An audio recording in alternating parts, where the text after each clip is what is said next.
इस कार्यक्रम के पुण्यार्जक हैं श्री महेंद्र कुमार जैन मच्छरदानी, doctor Ankit Jain, doctor Abhishek Jain, Bhopal Madhya Pradesh. Firm एग्लिस diagnostics, doctor NK Jain memorial diagnostic and research centre private limited, Malviya Nagar, Bhopal Madhya Pradesh. Siddham pathology laboratory, SPL diagnostics, royal market, Bhopal Madhya प्रदेश।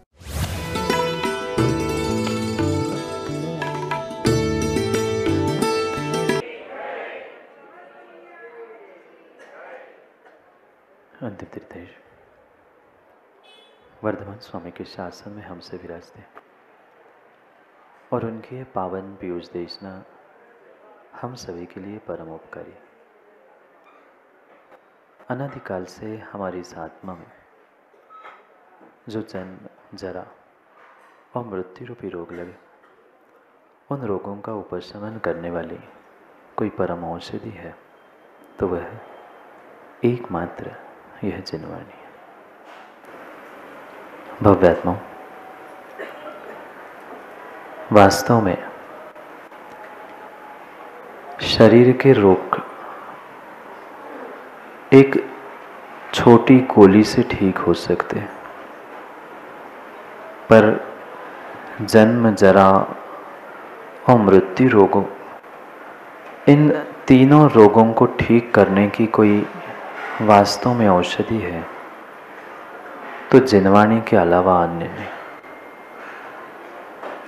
ये एक ऐसी अद्भुत औषधि है जो जीव इस जिनवाणी का श्रद्धा के साथ श्रवण मात्र करता है, समझ में आए अथवा न आए, पर श्रद्धा से, मात्र श्रद्धा से नीरज जिनवाणी का पान भी कर रहा है, जिनवाणी को सुन भी रहा है, तो असंख्यात गुण श्रेणी कर्मों के निर्जरा बैठे बैठे हो रहे। माँ, कहाँ व्रत, कहाँ उपवास और कहाँ साधना, वहां तो फिर भी आपको भूखा रहना पड़ेगा, कुछ दान देने के लिए विजयन जी टका खर्च करना पड़ेगा, पर ये अद्भुत ऐसा तप है, ये जिनेंद्र भगवान की देशना को सुनना, उसका स्वाध्याय करना, ज्ञान प्राप्त कर लेना एक ऐसी अद्भुत व्यवस्था है कि जहां कोई शरीर का परिश्रम नहीं, कोई कमाए हुए पैसे भी खर्च नहीं होंगे, मात्र तुम्हें श्रद्धा से जिनवाणी के चंद शब्दों को दोनों कानों से सुनना है। एक हिरण प्रतिदिन जंगल में निर्ग्रंथ मुनिराज के चरणों में बैठकर जिनवाणी का पाठ सुनता था। कोई धर्मोपदेश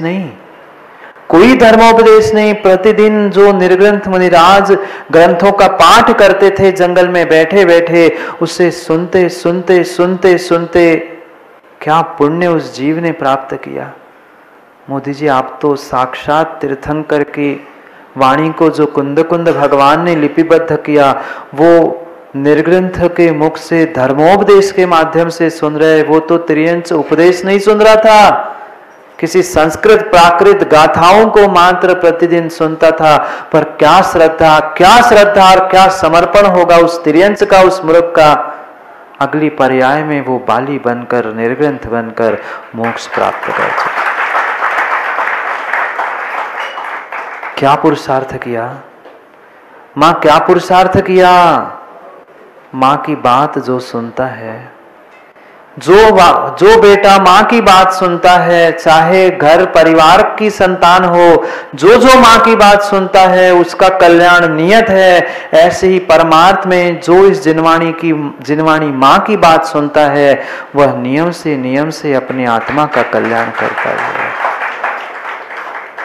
ये जिनवाणी माँ है, ये जिनवाणी माँ है। और जो इस जिनवाणी माँ का पान करता है, और अद्भुत बात तो ये है, इस संसार की माँ तो मात्र ममता देती है और अपने दोनों थनों से दूध पिलाती है। जिनवाणी माँ के तो चार आंचल है, प्रथमानी योग, कर्णानी योग, चरणानी योग और द्रव्यानी योग। किसी भी आंचल से लगकर, हे धर्मात्मा, तो अगर जिनवाणी का पान कर लेगा, विश्वास मानना, विश्वास मानना इस संसार से बेड़ा पार होने के लिए तेरा बहुत बहुत बहुत बड़ा काम मात्र जिनवाणी मां की सुनने से होगा। मानो अथवा ना मानो ये आपका विषय है, पर श्रद्धा से सुन भर लो, श्रद्धा से सुन भर लो, श्रद्धा से मोदी जी, गुरु, प्रभु और जिनवाणी की सुन भर लो। विश्वास मानना दिन बदलते समय नहीं लगता। क्यों प्रमोद बारदाना? दिन बदले, मात्र गुरु की बात और जिनवाणी का ऐसा श्रवण हुआ कि जो जीवन कहीं पापों में और विपरीतताओं में जा रहा था वह आज सम्यक मार्ग पर बढ़ रहा है। ये जितनों के गलों में आज मालाएं पड़ी, जितनों के गलों में माला पड़ी, जिनको जिनको सम्मानित किया गया, मात्र और मात्र उनका सम्मान इसलिए प्रमोद जी किया था आप लोगों ने कि उन्होंने गुरु और प्रभु की बात रखते हुए जिनवाणी मां की जो बात जीवन में उतारने का प्रयास किया, वह ऐसा ही प्रयास हर समय हर पल आपके जीवन में घटित होता रहे। इसी उद्देश्य से इनको विशेष रूप से बुलाकर आपने सम्मानित किया। अन्य कोई औचित्य नहीं। तुमने बहुत पैसे खर्च कर लिए, तुमने बहुत कुछ कर लिया, वो तो ठीक है, भिन्न विषय है, पर ये संयमोपकरण बिना संयम के नहीं मिलता। संयमोपकरण बिना संयम के नहीं मिलता। कहाँ बैठे ताराचंद जी? मैं कह रहे महाराज जी बाकी तो सब ठीक है, पर इतना आसान नहीं है। जितना आसान वह वजनदार कमंडल उठाना है ना, उससे कई अधिक कठिन ये हल्की पिच्छी उठाना है। नहीं तो छोड़ दो, पुरानी भी पिच्छी ले लेना। ये बहुत बड़ी बात और बहुत बड़े पुण्य का उदय और साधना का फल होता है। ये अद्भुत समय है जब हमें साक्षात जिनवाणी का पान करने को मिल रहा है। कितने सौभाग्यशाली हो उज्जैन वालों। वे विदिशा वाले कह रहे, कहाँ बैठे वे देवल जी? वे कह रहे महाराज जी हमारे यहाँ भी तो चतुर्मास हुआ था, पर धरती का और धरती पे विराजमान होने वाले पुण्यात्माओं का पुण्य जब उदय में आता है तब सहज नियोग अपने आप बनते रहते हैं। चाहे मानसतम हो, चाहे वेदिया हो, चाहे ये विधान हो, चतुर्मास में तो हमेशा ऐसा ही होता है कि अंतिम समय जब बचता है तब एकाध विधान कम से कम कर ही तो लो। यहाँ तो विधानों की लाइन लगी है, एक पूरा नहीं होता तो दूसरे विधान की भूमिका और दूसरे अनुष्ठान की भूमिका बनती रहती है। ये इस अवंतिका उज्जैनी नगरी का ही सातिशय पुण्य का उदय है कि यहाँ ऐसे नियोग बन रहे। क्या अद्भुत वर्णन हमारे आगम ग्रंथों में उस उज्जैनी नगरी का किया। अगर एक एक घटनाक्रम भी हम प्रतिदिन समझे तो शायद बचा हुआ समय कम पड़ जाएगा। इतने ऐतिहासिक, प्राग ऐतिहासिक हमारे धर्म से जुड़े हुए घटनाक्रम यहाँ पर आपके आगम में लिखे भरे हैं। अद्भुत बात उस माँ की मैं कह रहा था, अद्भुत बात उस माँ की कह रहा था जिस माँ को हमारे ही जैन दर्शन में माँ कहा जाता है। वो एकमात्र ये जिनवाणी है, एकमात्र ये जिनवाणी है। भले ही लाखों हजारों सैकड़ों ग्रंथों का ज्ञान हो नहीं हो, पर युवाओं जिनवाणी जहां कहीं वाचना में, धर्मोपदेश में चल रही है, समय से समय निकालकर उस जिनवाणी को सुनने का प्रयास करना। मैं पुनः कह रहा हूं, समझ में कुछ नहीं आए, एक अक्षर भी समझ में नहीं आए। क्या 1 घंटा, आधा घंटा, 5 मिनट चर्चा हुई, कुछ समझ में नहीं भी आए, पर 10-15 मिनट, 5 मिनट भी आपने श्रद्धा से सुन लिया तो भी असंख्यात गुण कर्मों की निर्जरा होगी एक क्षण, एक समय में। कितनी अच्छी बात है, कितना अच्छा सौदा है अनिल जी गंगवाल, कितना अच्छा सौदा है। बाहर के सौदों में तो फिर भी तुम्हारा टका लगेगा, मेहनत लगेगी। यहां कोई मेहनत नहीं, कोई टका नहीं, मात्र श्रद्धा से हाथ जोड़कर अपने कानों को वह प्याला बनाकर उसका पान करना है। और भीतर जैसी जैसी जैसी वह औषधि उतर जाती है, वह जन्म जरा मृत्यु और शरीर के क्या मन के रोग भी धीरे धीरे उतरकर निकल जाते हैं। ये ज्ञान है, ये सम्यक ज्ञान है। ये सम्यक ज्ञान ही तुम्हें सच्चे मोक्ष मार्ग पर ले जाने के लिए निमित्त बनेगा, क्योंकि बिना मोक्ष मार्ग पे चले मोक्ष कभी मिलने वाला नहीं है, कभी मोक्ष मिलने वाला नहीं है। पर समस्या ये है, हमारी ये जो द्वादशांग में जिनवाणी थी, उस द्वादशांग में अनेकांत का इतना इतना स्थान है जिस स्थान को शायद आज जीव नहीं समझ पा रहा। अगर अनेकांत में किसी भी एक अक्षर का भी गोधा जी एकांत है, किसी एक अक्षर का भी एकांत है, तो वह सम्यक दृष्टि नहीं है। सम्यक दृष्टि नहीं है, वह कभी जीवन में अपने आत्मा का कल्याण कर ही नहीं सकता। एक अक्षर का एकांत, एक ग्रंथ, एक आचार, एक पंक्ति, एक गाथा का नहीं कह रहा हूं, एक अक्षर भी आगम के विपरीत आपने समझ के रखा है, प्रतिपादित किया है, तो विश्वास मानना आप सम्यक दृष्टि हो नहीं सकते, आप संयमी हो नहीं सकते। बने रहना महाव्रती, बने रहना अनुव्रती, पर जो वास्तव में सम्यक ज्ञान है, उस सम्यक ज्ञान को प्राप्त करना होगा। पर सम्यक ज्ञान तभी होगा जब सच्चे देव शास्त्र गुरु के प्रति आपका श्रद्धा और समर्पण होगा, तभी सम्यक दर्शन होगा। और सम्यक दर्शन के साथ ही तुम्हारा ज्ञान अपने आप सम्यक ज्ञान होने वाला है। आज हर इंसान लगा है स्पर्धा में। अशोक जी ठेकेदार भी कहते नहीं, मैं सम्यक ज्ञानी बनूंगा, भली मेरे पास श्रद्धा हो नहीं हो, मैं मुनि को, गुरुओं को, प्रभु को और जिनवाणी को मानूं अथवा नहीं मानूं, पर मेरा ज्ञान सम्यक ज्ञान है। संभव नहीं है, मैं बता रहा हूं, आपकी नहीं कह रहा हूं। पर ऐसे भी जीव है जो सच्चे देवशास्त्र गुरु को माने बिना ही अपने ज्ञान को सम्यक ज्ञान प्रदर्शित करने का प्रयास करते हैं, जिन्हें पंडित जी 3 काल में संभव नहीं है। 3 काल में संभव नहीं है। ये ज्ञान, ये जिनवाणी, ये शास्त्र, ये उपदेश मात्र और मात्र डॉक्टर का प्रिस्क्रिप्शन हो सकता है, पर जिन्होंने इसे प्राप्त किया है, जिन्होंने इसे प्रदान किया है, उन गुरुओं की, उन प्रभुओं की महिमा अगर हमारे पास नहीं है, तो कोरे कागजों पर श्रद्धान करने से आप सम्यक दृष्टि होने वाले नहीं हैं, सम्यक दृष्टि होने वाले नहीं है। महाराज जी हम मानते हैं ना, देवशास्त्र गुरु को भी अर्घ चढ़ाते हैं, जो विदेह में गुरु विराजमान है, ढाई द्वीप में अन्यत्र जो भावलिंगी है उनको अर्घ चढ़ाते हैं, कागजों में अलमारियों में जो रखी हुई जिनवाणी है उनकी भी आरती करते हैं, उनको भी अर्घ चढ़ाते हैं।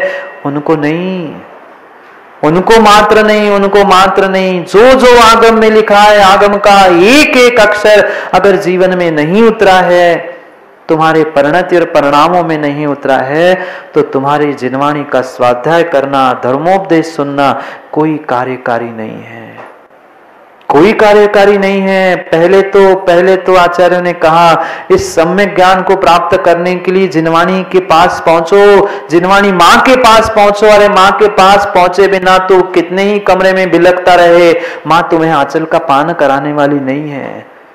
पहले माँ के पास, गुरु के पास और प्रभु के पास पहुंचना तो सीख। श्रद्धा से उसका बालक बनते हुए उस माँ को, उस पिता को, उस गुरु को ये तो यकीन करा दे कि हाँ मैं तेरी ही संतान हूं। तभी तो माँ से, गुरु से, प्रभु से और जिनवाणी से हमें कुछ मिलेगा। ये परम सत्य है। जिनवाणी के अध्ययन के बिना, जिनवाणी माँ के सेवा के बिना कभी आत्मा का कल्याण संभव नहीं है। पर मात्र जिनवाणी जिनवाणी जिनवाणी और सम्यक ज्ञान कहने से भी आत्मा का कल्याण नहीं है। ये सम्यक ज्ञान मात्र मध्य दीप है, बीच का स्थान है। सम्यक दर्शन के साथ तुम्हारा ज्ञान सम्यक ज्ञान होगा। पर अगर सम्यक चारित्र का साथ नहीं है तो ध्यान रखना, मोक्ष मार्ग भी नहीं है। और जहां मोक्ष मार्ग नहीं है वहां मोक्ष भी संभव नहीं है। मोक्ष भी संभव नहीं है, मोक्ष भी संभव नहीं है। ये कितना ही सत्य क्यों ना हो कि जिनवाणी सुनने से, जिनवाणी का स्वाध्याय, जिनवाणी का ज्ञान, तत्व निर्णय करने से कर्मों की निर्जरा होती है, पर कर्मों की निर्जरा कुछ अंशों तक ही होती है। सर्वथा अगर कर्मों की निर्जरा सम्यक ज्ञान से ही होती तो हमारे आचार्य भगवंत कपड़े उतारकर जंगलों में तपस्सरण क्यों करते? क्या तत्वों का निर्णय उनके पास अशोक जी नहीं था? तत्वों का निर्णय तो आपके पास भी है, फिर उनको कपड़े उतार कर घूमने की क्या आवश्यकता पड़ी? सम्यक ज्ञान से और वह स्वाध्याय करने से ही तो कर्मों की निर्जरा हो रही थी ना। पर गोदा जी आने वाले गुणस्थानों को प्राप्त करने के लिए, आने वाले 6वें 7वें गुणस्थान को भी प्राप्त करने के लिए तुम्हें दिगंबर भेष, श्रवण, साधु इस अवस्था को प्राप्त करना होगा। बहुत अच्छी बात है कि सब साधु बन जाए, श्रवण बन जाए, पर नहीं बन पा रहे हैं तो कम से कम योगेश जी श्रवणोपासक, समय सारोपासक तो बन ही जाओ, बन ही जाओ। और तभी बन सकते हैं जब तुम्हें किसी जिनवाणी मां पर श्रद्धा होगी, कोई कागजों पर नहीं। ऐसे भी जीव, संतोष जी पटना, ऐसे भी जीव आपके सागर में होंगे और आपने देखे हैं, बहुत अच्छे से देखे हैं। वो घंटों स्वाध्याय करेंगे, कागजों को पलटेंगे, उसका निर्णय करते हुए खुश हो रहे हैं, हमने कर्मों की निर्जरा की, हमने कर्मों की निर्जरा की। अगर सम्यक ज्ञान ही सब कुछ होता तो सम्यक चारित्र को कहने की आवश्यकता क्या थी? फिर तो 5वें क्या 4वें गुणस्थान में ही मोक्ष होना चाहिए था। 14वें गुणस्थान तक जाने की आवश्यकता क्या? सम्यक दर्शन हो गया 4थे गुणस्थान में, सम्यक दर्शन से सम्यक ज्ञान हुआ और सम्यक ज्ञान सम्यक दर्शन से ही निर्माण होता तो फिर आगे के गुणस्थान की आवश्यकता क्या? ये भ्रांतियां है, ये एकांत है, ये मिथ्यात है, ये विपरीतता है, जिनको आज तक जीव ने कभी आगम के परिप्रेक्ष्य में समझने का प्रयास ही नहीं किया, कभी प्रयास नहीं किया। ये सत्य है कि तीर्थंकर भगवान ने हमें ये लिख के दिया है कि हाँ ये सम्यक दर्शन है, ये सम्यक ज्ञान है, ऐसा सम्यक चारित्र होता है और इनको प्राप्त करने से कल्याण होता है। ये लिखा हुआ तो पढ़ना हर कोई जानता है, नहीं जानते? जिस भाषा में डॉक्टर लिख के देता है, नहीं गए आप कभी? डॉक्टर की भाषा नहीं पढ़ी आपने? आप लिखे और खुदा भी नहीं बाज पाए बेचारा, ऐसी लिखाई होती है। पर वो जो कागज लिखा है, ऐसे ही हमारे परमात्मा ने हमें बहुत कुछ आचार्यों के माध्यम से लिखवा के पहुंचाया है। पर श्रद्धा तो करो। ज्ञान साधन है, ज्ञान साध्य।